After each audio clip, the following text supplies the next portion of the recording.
Roger Slingerman. He is the executive director of UCP Plus Central California. And Roger, welcome to Valley Voices. Well, thank you, Trey. I really appreciate it. You guys have been longtime supporters of us over here at Lotus, and we're excited about telling you a little bit about what we do and what we've got going on in our Sip and See. Absolutely. Oh, most definitely. We're going to get into that. But first, let's start with a question I think that people might be saying when you throw out initials and you say things, what does that stand for? What does that mean? So what is UCP Plus, and how does it affect all of us in Central Valley? Okay, UCP stands for United Cerebral Palsy of Central California. The plus represents all the disabilities that we provide service for outside of cerebral palsy in the community. We're an adult daycare program here in Central Valley, and we also have a children's program as well. We do early intervention and baby clinics down in our Kings County area. So we are basically from birth till you're gone in this community and providing services for persons with disabilities. We were established in 1954. This is our 70, as I say, plus years. Wow. So it's we've had, as a matter of fact, we have one of our board members who was on the original families that actually started this program back in 1954. So she still comes to our board meetings. Still comes to me. Yeah, Bonnie Sturgeon is going to kill me because I'm mentioning her on the air, but you know, if it wasn't for people like Bonnie Sturgeon, I wouldn't have the vision, and the people that I work with wouldn't be able to continue to do what they've done. So, well, they should be recognized for all the years of service. Absolutely, sure. Absolutely, Dre. She's the most amazing lady, and you know, a mentor to me, and somebody that just keeps me driving. And everybody asks me, "What am I excited about?" Well, I'm excited about her and seeing this vision of this new facility that we're doing, and continuing to provide service for persons with disabilities. You know, I always felt that the people of the world who shy away from the publicity side of it are the people we should push to the front more, because they're not going to do it. They don't want the fanfare, or they don't want the awards and the pats on the back. They just want to do the work. I think it's up to us as individuals, and I'm glad you dropped the name to put them out there, because at the end of the day, there is a backbone to every organization. There's somebody who was an originator, who was part of the foundation. If they're still with it after all these years, then that we should be celebrating that. Absolutely, for sure. She's 96 years young. Wow. And she has a son in the program. Her husband, who's passed, but he was a longtime supporter. They go back to the days where they had telethons, and they've raised a lot of awareness about and money. And if it wasn't for families like that, we wouldn't have the programs and wouldn't be where we are today. So I'm proud to be part of that. Well, again, to have this in our community is definitely a blessing, I feel. And I think what you have to do is you have to supplement. You have to bring in monies. You have to fundraisers. You have to have events that can not only excite people that want to be a part of it, because it's two things. I think it's always twofold. You can throw something together and people will just give, but they don't really want to be a part of it. They're like, yeah, here's some money. Or you can put something together that people go, oh, I want to go to that, and I want to donate to that, and I want to be a part of that. And I think that's what you guys are doing here with a big event coming up called Sip and See.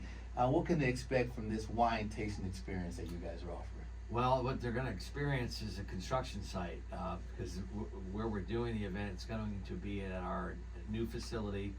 It's at 2044 East Nees Avenue.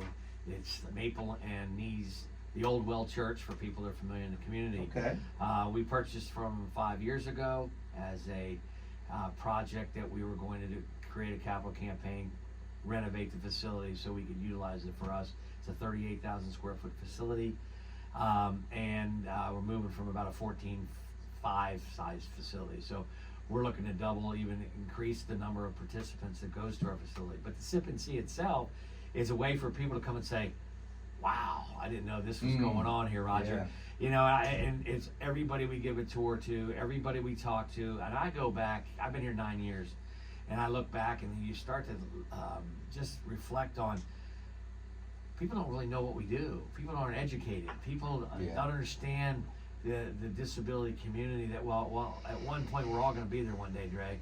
And the other part of it is that we really want people to come see what we do and see our facility and come be a part of that. And I think the new facility, when we finish it, and what we call our ADA plus, we do a lot of things that'll make it a lot more fun for people with disabilities, at that point we'll have educated so many more people in this community, and that's one of my major goals. And that's the fun part of it. I mean, to see something, you know, I see, I'm looking at a rendering you have here, kind of like just kind of showing what it's going to be. I see the solar panels. I see, you know, modern look, you know, sleek, streamlined. You know, that's the fun of it. For me, fun is taking part in something where, you know, the dream is coming to reality. You know, when you first bought it, okay, it's a spot, it's a place, you know. Then there's these dreams. Now you see the construction, you see the working, then you can see the renderings, and then of course when the grand opening and things are moving along, then people just kind of like, okay, it's how it is. They kind of take it for granted at that point. Absolutely do, absolutely. But the fun part is seeing it, like, you know, I had a home, you know, remodeled and some stuff done. It's like, you know, when you're walking around stepping over stuff, you know, that's exciting for me. You know, it's just as exciting as when you walk into and it's all set up, you know, because you can see where it's going, and it's like, okay, that wall's gone now, and that's opened up, and it's like, man, all this debris everywhere. Right. But you can see the future, and it's really exciting. And I think you have a glass of wine in your hand, and you're walking around, and you got Roger out there breaking things down for you and telling you what this room's gonna do and what we're gonna do.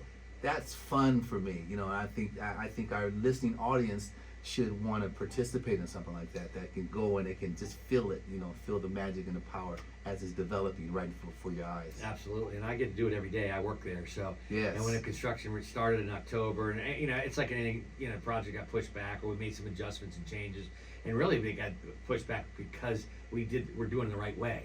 Yeah. Doing the right thing. We you know, we're educated in what we do and how we do it with persons with disabilities. Got the right architect. We have the right contractors. We have the right subcontractors. It takes an army to do it. Just like our staff, the input and the feedback they've given to make this what the vision is. What I was hired to do is figure what everybody wants, mm-hmm. and kind of, you know, make sure we can calculate and get it going forward. And that's where we're at right now. And I just want people to enjoy it and see it, and just so they understand it from that perspective. You know, it's a fundraising event where we have it where you can put your names on the room, naming rights forever. We also have a founders club, which we, you know, from 2,500 to 10,000, and we're also going to have a key holders club where unlocking potential is our theme for our goal for the facility and our capital campaign.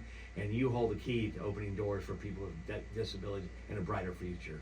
So just think about it. You and I every day can make a choice to do something different. People with disabilities has been limited in their life. Yes. And that's what we're doing, giving them a bigger opportunity in that respect. Yeah, that's a wonderful idea and great creativeness. I just truly admire that. You know, the opening doors, it has so much symbolic, you know. It is. I might be the doorknob. You gotta open it to get me out. Nice, right? nice. No, but it's all right, right? But everybody holds the key. Just think about that. If you open a door like you're going to the beach, or you've gone tailgating, or you've traveled. Most of our people that come to our facility, born and raised in this community, and stay in this community, and they're here for their life. So let's give them the best experiences they can if they don't leave the community, and let's make it there. I mean, it'd be a great day to watch. We'll eventually be able to watch the Super Bowl there, be able to do some specialty events on weekends and evenings that the outside community can come. And one of the unique parts of our facility is we have changing rooms that people who have a lot of basic care needs can come and get that taken care of while they're at our facilities. So there's some uniqueness about it, and I think everybody needs to see it, and it's something that's not too many of them in California, if not the United States. Let's talk some numbers here, Roger, because I believe that when you're building bigger and better, you know, you're addressing a need, you know, and where it was 50 years ago, the numbers might have been lower, but it might have still been a situation where people just weren't coming forward and they were trying to deal with it on their own, behind their own closed doors in their own house. Then people become overbearing, you know, it's too much, and they reach out for assistance. What are the numbers like now when you're talking about cerebral palsy and things you're dealing with it, that you now have to build a bigger venue to actually hold people and to assist and be a part of the community? What are we talking 10 years ago, 20 years ago as is today, number-wise? It's a great question, because it continues to grow, and a lot more people are moving to Central Valley because of the services. We're one of many programs that are vendorized through the state of California through the Central Valley Regional Center system here in California. There's 21 of them in the state. And since I've been here, I was on the board there for a couple of years, and even in the last 5 years, they've grown from about 22,000, which is in the 6-county catchment area, to well over 32 to 34,000 people with disabilities. Now, the percentage of persons with cerebral palsy has gone down, and percentage-wise, it's stayed more constant. It's even come down, so that's a good sign. So really, that's one of the reasons we added the plus to our name. So because we provide services for well more than those that have that. All intellectual and developmental disabilities, autism, which everybody's familiar with, and those numbers keep going up. So the percentage in those people with autism, Down syndrome, vary throughout the community as well. And more people understand that. They've seen that. They've been around it. They understand it. But we're full gamut. We do a lot of things. It's never going to decrease.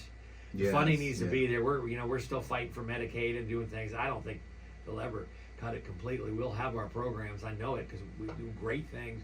I'm part of UCP National. We're an affiliate of them, and there are 54 programs in the United States. And at this point, there's over $1.54 billion are run by the programs. That means people employed. We employ over 150 employees. I have programs and friends that run programs that have over 1,700. Some have 3,000 to 4,000 employees. Wow. It's crazy, right? That's so the operation is huge. It's not only local, it's not only California, but it is national. And each program, each state does some things differently, but we're all in it for the right reasons, to give people with disabilities a better life. This is Valley Voices with your host, Andre Covington. We are on and we're talking to Roger Slingerman. He is the Executive Director of UCP Plus, Central California. It's an organization that are helping individuals with disabilities in our community. You're doing an amazing job and have a huge event coming up. It's Sip and See now. It's wine tasting, food, music, and a first peek at the future of UCP Plus in Central California now. This location, of course, is 2044 East Nees Avenue, Fresno, California now. The date is Thursday, June 5th. It's right around the corner. So we want people to get out there and be involved. It's from 5 p.m. to 8 p.m. And tickets are $125 per person. Or $800 for a table. Or $800 for a table. I mean, those numbers, you look at it, it's a good time. It's a night to get together. But more importantly, it's a community event. I've been to so many community events where I've seen people connect and venture off into other things that have brought them not only financial success, but has warmed their heart and they've actually done something for the community. So it's always the plus side to anything. The numbers, the money, all that is going to a great cause. Let's talk about how the funds raised from the Sip and See directly will impact the services or programs that you're able to offer. Well, 100% of it's going right back into the program. So everything we raise is going into the renovation projects at this point. We're trying to keep the cost down. We knew going into this 7+ years ago when we started these projects that we're going to raise the money over time, as much as we can raise now to offset our costs. We are doing a good job of paying back our mortgage on the facility at this point. Okay. Our construction costs right now, we've probably raised more than half. We've already paid for more than half the cost. There's still ways to go. And, bottom line is we can afford to do it. Bottom line is we really want people, to also consider giving and doing things so that we don't want to stop here down the road, right? We want to continue to grow and do things that are better for our program. We have 120 adults that will be moving to this facility from another site. And, eventually we'll outgrow this facility one day in that respect too. And that's a great thing. And it's if it wasn't for our staff and our leadership at our organization, we wouldn't be able to do it. So, every bit helps. The state funding is a lot. We get a lot from state. A lot of good things there. Mm-hmm. It's the extra stuff, and that's where we're at right now. And this is a long-term vision from a lot of people that have given their sweat and their hearts to persons with disabilities. So I'm here to finish it. I love what you guys are doing because there is a state contribution, obviously, something of this magnitude. But also, you guys are sweat equity. You're rolling up your sleeves. You're going out in the community. You're here on my show. We're talking about it. You'll be there. You'll be at the event. You're probably on a construction site many days, many hours. You're meeting with families. That's the part, and you're helping to raise money to go along with money that's being funded by the state. As a taxpayer, someone who's paying taxes, that's what we all should strive to do. If we're going to like receive something, we should also give, of our time, of our money, our resources, our sweat equity. That makes the process, I think, it makes it whole. And it also, Roger, and correct me if I'm wrong, it makes it respectable for everybody at the end of the day. The state will, I believe, should feel honored to be a part of something that is actually partnering with the state and is helping. It's not 100% reliable, like, hey, do it all for me. I'll just sit back and reap the benefits, or even take from it and misuse funds. That's not what's happening here. These programs that you guys are doing, the Sip and See is going to be amazing. I'm looking forward to it. Let's get a little heartfelt here. Let's talk about some of the amazing people who are involved with it. You mentioned some names earlier. Some of the students have come across your way. Some of the young families have come across your way. You've seen the growth in it. Can you speak on any of that? Well, I can. I mean, I do it because of the students, and we all do. All of our staff does. We have a couple staff that have been involved in our program for 30 plus years. Wow. They wear many hats. They've worn many hats, and this is about them as it is about me. I've been here 9 years. We've got staff members 18, 20, 25. We have people that work with our students on a daily basis. And I'll mention Kelly. I can mention Scott. I can mention Lusty. I can mention Margaret. I can mention people that have been here retired. Some of our board members, 2 or 3 of them have been here 25, 30 years. Wow. We've got some new young blood in there helping us as well. And that never ends. And once this is done, it's the fiscal responsibility of our agency to be accountable for where the funds are we've received from the state, to best use them and spend them, because all the dollars that are coming to our program are from people living, born and raised in this community, and they're going to spend all their money here. So the money that is actually coming to them from the state is going back right into the system to people that own businesses here, that have food here, and people forget that. And logically speaking, there's always budget numbers and everything else, and I'm a fan that here's the number we need. We don't need the top line budget. Here's the number we will need to be in service, because we have to have everything taken care of. We have fixed expenses every day. So we're doing a better job of that. Instead, we don't just ask for money, we ask for the right money to run our program here in the state of California. And there's some great people out there that are still trying to fight for us. And the money comes from, a lot of money comes from the federal through the state. So Medicaid and others is always important. But I believe that with what services we provide, we're never going to be in a problem. I believe that as well. I like the fact that you come in 9 years, Roger, and you have to have a certain type of, finesse about yourself to be able to get in and to kind of intertwine with veterans who've been here 20, 25 years. Because let's face it, I've been in situations where I've walked in as the new guy, something that's already established, and then there's, there might be some people like, okay, I got to see what this guy can do. I got to see what he's about. If he's going to come in, he's going to be the top dog. Let's see if he brings in some fresh ideas and some good quality assurance that not only is my job's going to be safe, going to come in here and implode the whole thing, and he's going to know what he's talking about. And it seems like you have definitely done that because the staff is still strong and people are still there and they still believe in the product. Not to belittle it by calling it a product, but at the end of the day, it's a business. It's a business. Business. We provide services. It's a little different than selling a widget or something on Amazon, but we do sell a service. We think we're good at what we do. We know we're good at what we do, and the people that come to our programs enjoy what they do. We're giving them a better quality life, and for our staff who don't make a lot of money, they don't, but they give it through their heart, and once they're there, nobody wants to leave. And we've done a great job of keeping staff during COVID, all that. We didn't lose hardly anybody. Wow, that's We've good. kept people, Amazing. So we've been very strong. And again, I think it's that team concept. I come from a sports background and coaching, and everybody has a value on the field, right? You can't have 12 shortstops, right? No. Right? And you got to have pitchers. All of that, and depending on the sport, makes all the sense in the world. So I'm just at the right place at the right time, Dre. And so Do an amazing job. You can't have 12 shortstops. What you will have is one shortstop and 11 mad people. If you don't do it right. Well, 23 because they're parents too, right? Yes. Yeah. Add that to the mix. That makes it even worse. So to be able to, I use the word finesse because I'm a finesser. I'm a guy who I'm able to kind of walk into a situation and go, okay, all right, calm down. Let's figure this out, and it's an art to that, and it's an art to going to get people to realize what the bigger picture is. We have a bigger picture. This little beef we got going on right here, it's small potatoes, and what the actual game plan is, which is to provide the community with the help and the support being very big, and especially what you're dealing with.